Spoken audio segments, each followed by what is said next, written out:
दोस्तों, ऑपरेशन सिंदूर के तहत इंडियन एयरफोर्स ने जो टारगेट्स को हिट किया है, अभी काउंटिंग 21 हो चुकी है, जिसके चलते ये कयास लगाए जा रहे हैं कि कहीं युद्ध तो शुरू नहीं हो जाएगा, फुल एस्केलेशन तो नहीं हो जाएगा।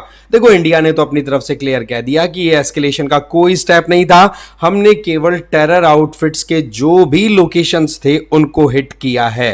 तो ऐसे में अब पाकिस्तान के पाले में पूरा मामला है कि वो युद्ध फुल स्केल पे चाहता है या नहीं। बट वहीं पर पैरेलली अगर युद्ध स्टार्ट होता है या नहीं होता तो उसका यूपीएससी प्रीलिम्स एग्जाम जो कि 25 मई को होने पर है, उस पे क्या कोई असर पड़ेगा, क्या उसकी डेट पोस्टपोन होगी, इससे रिलेटेड बहुत सारे सवाल हर तरफ फ्लॉट कर रहे हैं। इवन रेडिट जैसे जो प्लेटफॉर्म है वहां पर भी ये क्वेश्चन था कि will the prelims get postponed, और बाकी सोशल मीडिया प्लेटफॉर्म्स पर भी इसी तरीके से सवाल एस्पिरेंट्स की तरफ से उठाए जा रहे हैं। तो देखो, इसका स्ट्रेट हमें थोड़ा एनालिसिस के बेसिस पे आंसर निकालने की जरूरत है। सबसे पहली चीज, जब कभी भी नोटिफिकेशन आता है यूपीएससी का, तो वो चीज ही हमारे लिए फाइनल डॉक्यूमेंट का काम करती है। तो क्या अभी तक यूपीएससी की तरफ से या फिर गवर्नमेंट ऑफ इंडिया की तरफ से ऐसा कोई स्टेटमेंट आया कि जी एग्जाम या फिर किसी भी तरीके की एकेडमिक एक्टिविटीज हमारे देश में एक बार होल्ड पे हम रखेंगे? तो उसका आंसर है नो। साथ ही साथ अगर देखें तो इस तरीके की सिचुएशन कब बनती है, जब यूपीएससी एग्जाम को ही पोस्टपोन करे। तो इसके लिए देखो, बहुत ही ज्यादा ग्रेव कंडीशन अगर बन जाए, जैसे कि कोविड के टाइम पर देखी गई थी कि 2020 का जो एग्जाम था वो यूपीएससी ने पोस्टपोन किया था, वो अक्टूबर में जाकर के वो एग्जाम कंडक्ट करवाई थी, 26 अक्टूबर जहां तक मुझे डेट याद है। तो उस डेट, उस वजह से वो पोस्टपोनमेंट किस वजह से हुआ? क्योंकि सिचुएशन बहुत ज्यादा बिगड़ गई थी। तो ऐसा कंडीशन अगर डेवलप होती है ना, तो देखो चांसेस बन जाते हैं। अदरवाइज इस तरीके से यूपीएससी अपने एग्जाम्स को शिफ्ट नहीं करती, ठीक है?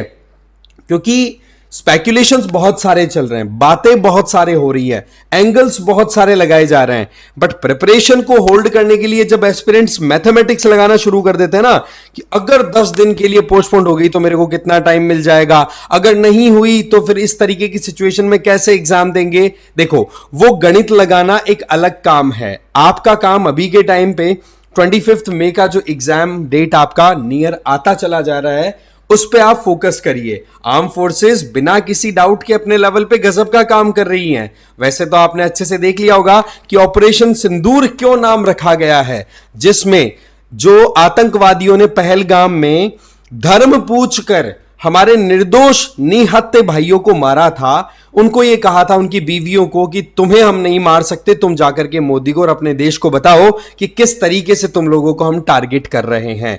तो अब की बार भी वही सवाल और वही जवाब उसी पैटर्न के अंदर दिया गया है हमारी 2 इंपॉर्टेंट आर्म पर्सनल्स के द्वारा, जिसमें एक का नाम तो आपको पता, आर्मी की कर्नल सोफिया कुरैशी जी ने आके बोल दिया कि किस तरीके से अजमल कसाब और बाकी जो ये कॉलमन हेडली और इनकी ट्रेनिंग हुआ करती थी पाकिस्तान के अड्डों में, उसको हमने हिट किया। वहीं पर Indian air force wing commander Vyomika Singh, इन्होंने भी ब्रीफिंग दी और वही मैसेज जो पहलगाम से आतंकियों ने दिया था उसका जवाब दिया हमारी घर की बेटियों ने कि भाई तुम जिस तरीके के सवाल भेजते हो वैसा ही जवाब और उससे भी खतरनाक जवाब आपको मिलता है जब रातों रात आप सोते रह जाते हो। बट अगेन यहां पर हमें देखने की जरूरत है कि हमारी जब एग्जाम की बात आए तो सिंपल सी बात है, देखो जब तक यूपीएससी का नोटिफिकेशन नहीं आता ना, तब तक आप लोगों को बिल्कुल भी हटने की, हिलने डुलने की जरूरत नहीं है। नो डाउट गवर्नमेंट की तरफ से इमरजेंसी मीटिंग्स बुलाई जा रही है, राइट? जो हमारे डिफेंस पर्सनल छुट्टी पे हैं उन लोगों को रिकॉल किया जा रहा है कि भाई आप आओ, तैयार करेंगे बंकर वंकर, हमें तैयारी करनी है। पाकिस्तान अगर अटैक करे तो हमारे सिविलियंस की प्रोटेक्शन तो हमें करनी है, प्लस साथ में फाइट करने के लिए भी हमें तैयार होना है। वो सारी प्रिपरेशन कहीं ना कहीं हमारी खुद की प्रोटेक्शन, हमारी सेफ्टी सिक्योरिटी को ध्यान रखते हुए हो रही है। बट यहां पर जब तक यूपीएससी की तरफ से फाइनल नोटिफिकेशन नहीं आता, हम ये नहीं कह सकते। दूसरी बात, आपको पता है कि जब भी हमारे एग्जाम होती है उसके 2 हफ्ते पहले हमारा एडमिट कार्ड रिलीज हो जाता है। तो ऐसे में जहां तक है आपके पास में आज के टाइम पर कितने दिन का टाइम बचा है? 7 तारीख से लेकर के 25 तारीख, मोटा मोटा देखें तो 18 दिन का टाइम आपका बचा है, 17 ही मानो। 17 डेज में देखा जाए तो 3 से 4 दिन में ये चीज बिल्कुल क्लियर हो जाएगी, क्योंकि आपका एडमिट कार्ड अगर आ गया तब तो एग्जाम होनी ही है, और एडमिट कार्ड नहीं आया तो फिर पोस्टपोन होने के चांसेस बन जाते हैं। बट अगेन मैं बता देता हूं,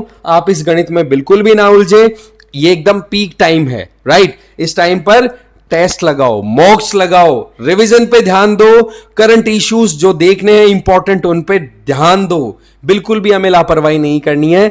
इस तरीके के स्पेक्यूलेशन से खुद को बचा करके रखिए। जब तक यूपीएससी का खुद का नोटिफिकेशन नहीं आता तब तक आपको तैयारी में कोई कमी नहीं छोड़नी है। बाकी तो आर्म फोर्सेस देखो अपने लेवल पे कर ही रही है, उसमें हमें टेंशन भी नहीं है और हमें पूरा गर्व है हमारी सरकार और हमारी आर्मी पे, राइट। अब देखो इसमें तो आपको कोई डाउट होने वाली चीज बचती नहीं है। बाकी इसके अलावा आप मुझे फॉलो कर सकते हैं टेलीग्राम पर, इस क्यूआर कोड को स्कैन करके।